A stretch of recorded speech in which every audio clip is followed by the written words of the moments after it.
Good afternoon, Rebel Yankee Girl here, and we're going to make our dumplings for the chicken and dumplings that we're having for dinner tonight. For information purposes, I'm going to tell you what I use. You can choose other brands if you want. For this particular recipe, I highly recommend these two brands. They just always perform well for this. So the first thing is my Crisco. I prefer this. It works well in recipes that require shortening, and I just try to stick with it if I can. It's a little more expensive, but having to remake something because it didn't turn out right is expensive too.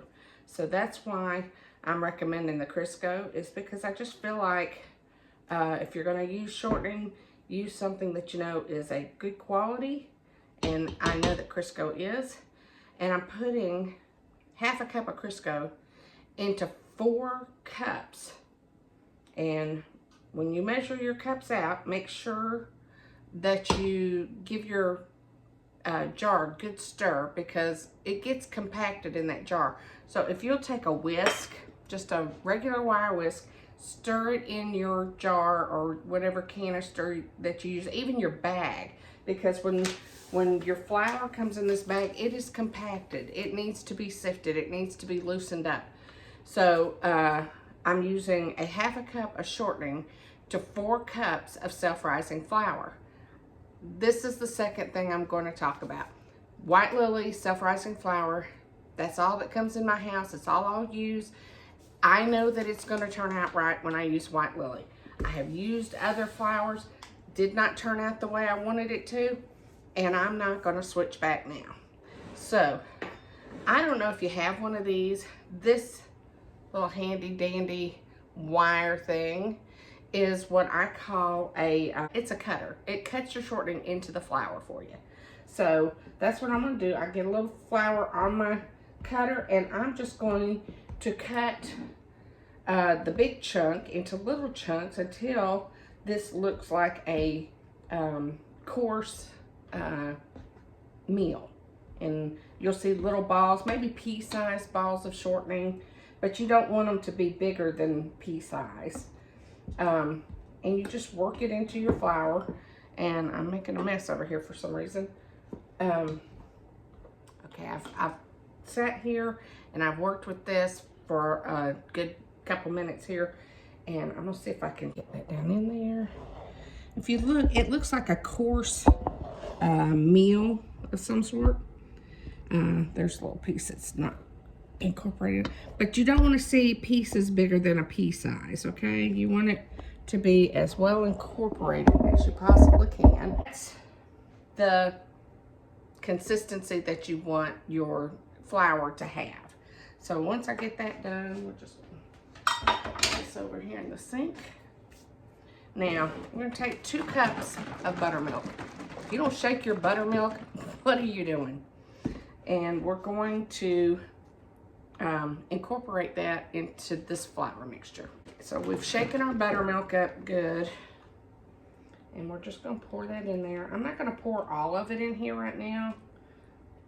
I may or may not use it all. We'll see. And I'm going to take my spatula. You can use your hands. Your hands are a good tool. Wash your hands before you start cooking. So I'm going to add some more of that in there. And there was 4 cups of self-rising flour, half a cup of shortening. And we're just trying to turn this to make a dough that we can roll out. Now, you could drop these by spoonfuls if you wanted to. I don't dislike that per se, but I do prefer them rolled out. This is about how I make my biscuits too. The difference is I'm not afraid to work this dough. This dough can take it. It needs to be a little tougher, because if it's not tougher, it will dissolve in your broth when you go to put it in. I think that's enough buttermilk though. And so now I'm going to flour this countertop. And if you're opposed to making a mess, then this is not the recipe for you. because it will make a mess. And it's going to make I'd say I use about 1/4 cup of flour to flour this surface with. And then I'm just going to take the dough and put it on the countertop, because we're going to roll this out just like you would roll biscuits out, only you're going to roll them a lot thinner.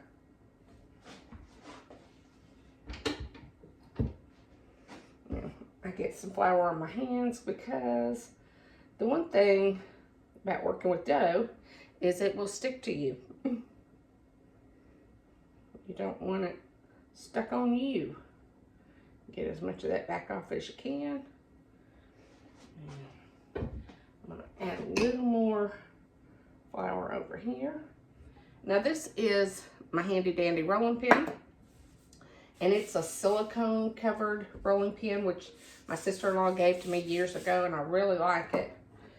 It doesn't stick to whatever I'm making. Now I'm going to mash this out with my hands, and I'm going to keep putting flour on it too, because I don't want my hands all stuck in the dough, but I'm going to do as much of that work with my hand as I can. That's a lot of flour, I know. It ends up being about 1/2 cup by the time you get it all rolled out. And, okay, now I take a platter and I put some wax paper down on it, just to prevent the dough from sticking to them. You can put flour on the bottom one, and that'll do a good job too. Okay, so now we're going to roll these out. Got my rolling pin. It doesn't matter. They don't have to be beautiful. You're just getting getting as much rolled out as you can. And this is really, really needing some more. Let's get some more flour into this.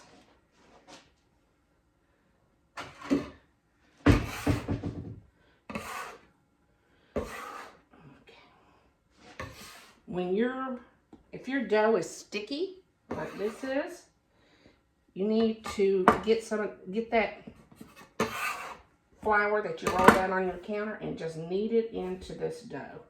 You don't want this dough to be sticky. If it's sticky, it's going to dissolve in the pot. So go ahead and add that flour that you spread out all over the counter into the dough, because you want this dough to be a little tough. It's got to hold up to boiling water. Total, there's about 5 cups of flour in here. And then I'm going to reflour this surface, because I took all my flour and incorporated it into my dough. And you don't want it sticking to your counter. Put it on the top so it doesn't stick to your rolling pin. If you don't have one of these little scrapers, it's one of the best things I've ever bought. It helps me when I'm making biscuits, when I'm making dumplings. It helps me to work with yeast doughs. Then it helps me to cut it. There's a little measuring thing on here. I don't know. I got this at Ross or something. So you can buy them anywhere. You can get them on Amazon. I've seen them there. And I'll tell you another thing. You don't need this whole hunk of dough at one time. So I'm going to take this piece and put it over there. And then I'm going to roll this out, because you want to get the dough kind of thin. And it's kind of hard to roll it out thin if it's stuck to a big blob. That big blob doesn't, you got to have a lot of counter space. And when I do cinnamon rolls, I do have my counter cleared off so that I can use the whole thing. I roll these out to maybe an 1/8 of an inch.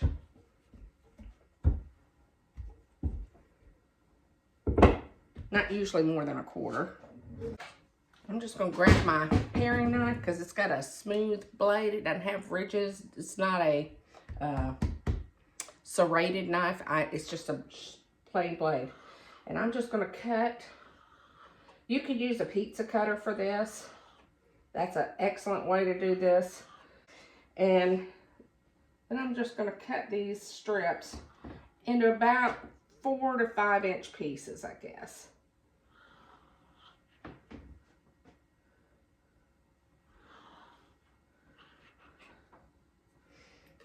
And then I'll take them and lay them flat on my wax papered surface.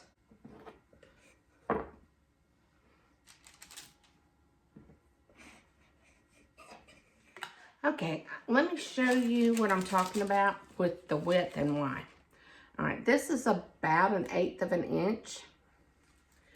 And this is much thinner. You see the difference in those? They're just different thicknesses, and there's a reason. I like these thin ones. I think they're great. That's the way I grew up eating them. My grandmother and my aunt that I used to watch make them, they made these thin. You could read the newspaper through them dumplings. Loved them. My mother made the drop dumplings. She's from the north. Her grandmother made these German-style dumplings, and they were delicious as well. I love them. My children prefer that fluffy center of the big dumpling, but they like the size of these strips. And when we would go to Cracker Barrel, they would get chicken and dumplings, and theirs were thicker than mine. And they had that fluffiness in the middle. So I went home and started making dumplings a little thicker than what I had raised them doing before, and they got puffy in the middle like a biscuit. And my kids like that biscuit fluff in the middle. So that's the way I make them now. If you like more of a noodle style dumpling, roll them a little thinner. They will be fine that way. But if you like that fluffy center of a round dumpling, you will like about a quarter to 1/8 of an inch in thickness. Will be just fine. And it gives you just a little bit of fluff in the middle. So my kids liked it that way. That's why I changed from the really thin, which I prefer, but my kids don't. So now I make them this way. Hi, okay, we're done rolling out. We're done cleaning up. This is the stack of dumplings that I have in here. Let's see if I can get that where you can see it. It's a lot. I doubled my recipe because I'm making a huge pot of chicken and dumplings. So if you're making more than just like the initial recipe I gave you will cover, double it. It'll be fine. It just takes a little more time, not a whole lot, but I made it in 2 batches. It just, to me, works out better that way. But make 2 batches if you're making a stock pot like this full, because the broth comes up to about here, and so 2 batches is better for that. Be back in a minute to get this chicken off the bone and get our broth boiled. What I meant to tell you, what you need to do now that your dumplings are finished and cut out and stacked on your platter, is put them in the refrigerator till you're ready to use them. You don't want them room temperature, you want them cold. All right, we're back. We're gonna start with this chicken. I've got a bowl to put the chicken in. I'm also going to drain this pot and strain the broth that's in there. But try to clean your kitchen as you go. You'll find it's a lot more efficient to work in that way. And you get out of the kitchen faster after you eat too. So let's get started taking this chicken out. Now, I let my chicken broth cool completely. It's been in the refrigerator all night. My chicken is cold. Nothing is hot. And this chicken is trying to fall off the bone. And it is falling off the bone. So I'm going to have to dig in here with my hands and pick this bird up because she's falling apart. Alright, get that. Go in here and dig the bottom half of her out. Put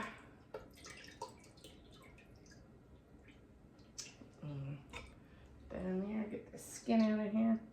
And I know y'all think, gross, she's using her hands. I washed my hands. My hands are clean. And I'm fixing to wash them again. Now this is the part that's going to be hard. So let me move this to the sink so you can see the rest. All right, okay, now we're over by the sink. We're fixing to make a little bit of a mess, but don't worry about that. Messes can be cleaned up. Now I'm going to take my pot and I'm going to pour it into this strainer kind of slowly. You don't have to do it trying to win a race here. You're just trying to strain the little bits and pieces out of this pot that you really don't want to keep in there. Just let that drain on through. And what you're left with is that broth looks dark, but that's a good broth. It's been well steeped in chicken. So I don't want this in my chicken and dumplings. Not even sure what that is, but it's not very appetizing looking, so we're just going to get rid of it. We've got our chicken broth strained. We've got it back into the pot. Let's see if I can show you that. And now we're going to put it on the stove and let it get hot so we can drop them dumplings in. We've got our chicken. We're taking it off the bone. You don't want skin and bones in your chicken and dumplings. I just take the skin and let it slide off. Got a trash can down here. I'm not throwing it in the floor. And I get that out of my way because it's not deliciousness that's going to make your food taste good. I literally just, anything that I would not put in my mouth, I do not put in my bowl for the dumplings. And this is for anything that you're making. I like to make chicken enchiladas. I like to make, and boiling a chicken is a quick way to do something. It gets the meat tender enough to pull off the bone. Now, is this a fun process? If it's fun for you, I'm concerned. But it is part of the process. So you can buy a rotisserie chicken, but you won't have your broth. And it really is cheaper to buy a whole chicken or a hen and just take it off yourself. I like to listen to music sometimes when I'm cooking, or I listen to a podcast. I've listened to books. Lots of things you can do while you're doing this to kind of pass the time. But you see, I'm making little pieces. I want it to be small pieces when it goes into the pot. And I will be back when I'm done and show you how it turns out. Okay, we have the chicken off the bone. I have a little over 8 cups of chicken meat off of a chicken that cost me about $4. The upside to cooking your whole chicken, to deboning the chicken yourself, is you're saving money. I don't know anybody in my circle that can afford not to save money right now. And when my family was a growing family, it was imperative that I saved money. If you don't like taking the chicken off the bone, ask your honey, because I do. I ask him, honey, will you please take that chicken off the bone for me? And he does. He knows I don't like it. I have texture issues, but I can do it when I have to. Like today, he wasn't here, and so I did it myself. Don't love doing it, but I can do it. And I think the same is for most of us. We can do things that we don't like to do when we have to. So now I'm going to take this chicken over here. There's my boiling water again. We got it to a boil. And I'm going to put all of this in here because even though I could probably use some of it in another meal, I'm going to use all this chicken in here. And in a minute, I'll be back and show you how to put the dumplings in. Okay, we're back. And we're going to drop these dumplings one at a time into the water. Don't crowd these. You don't want them to form one massive dumpling. So I've got my water boiling. I know you can see it, but I'm going to put that over there just a little bit more so you can see it up close maybe. Got that. And here they go. They're going to go one at a time. You see how that rolling boil is slowing down? It's getting like it's cooling off because I'm putting cold dumplings in there, cold dough. You're going to start seeing them float to the top. And another reason you want that water to be boiling is so that the inside stays fluffy. It doesn't become doughy. I'm going to let that come up to a boil again. And you don't see me messing with this pot of stuff. And there's a reason I don't want to disturb the dumplings. I am going to just kind of stir the bottom of the pot a little bit. Make sure nothing is stuck to the bottom. Got some chicken stuck to the spoon here. I'm going to put that on there. And that's boiling hard again. I'm going to start dropping them in again.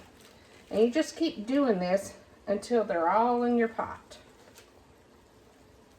I usually find doing one layer of these at a time gives the pot plenty of time to recover.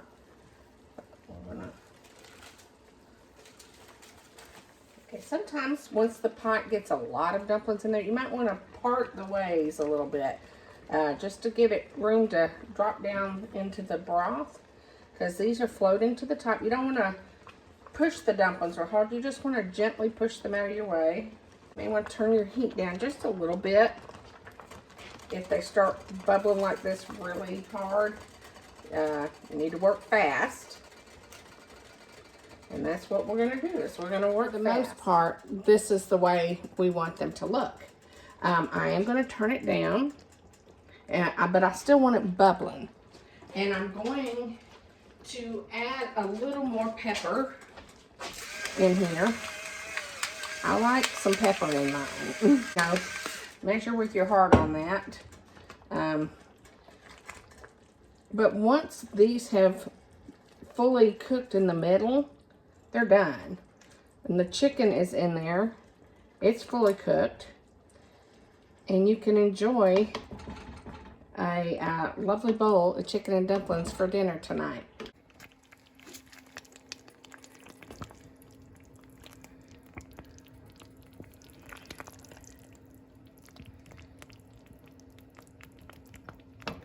You see how that sauce in there is really thick?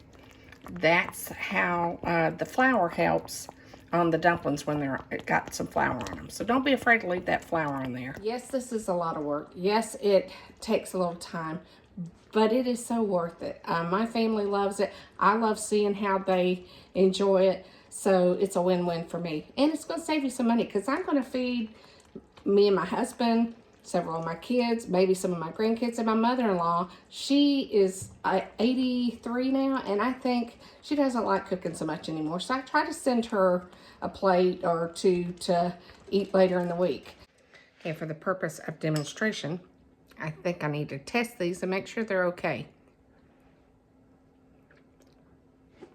You need to make these. They'll make your day.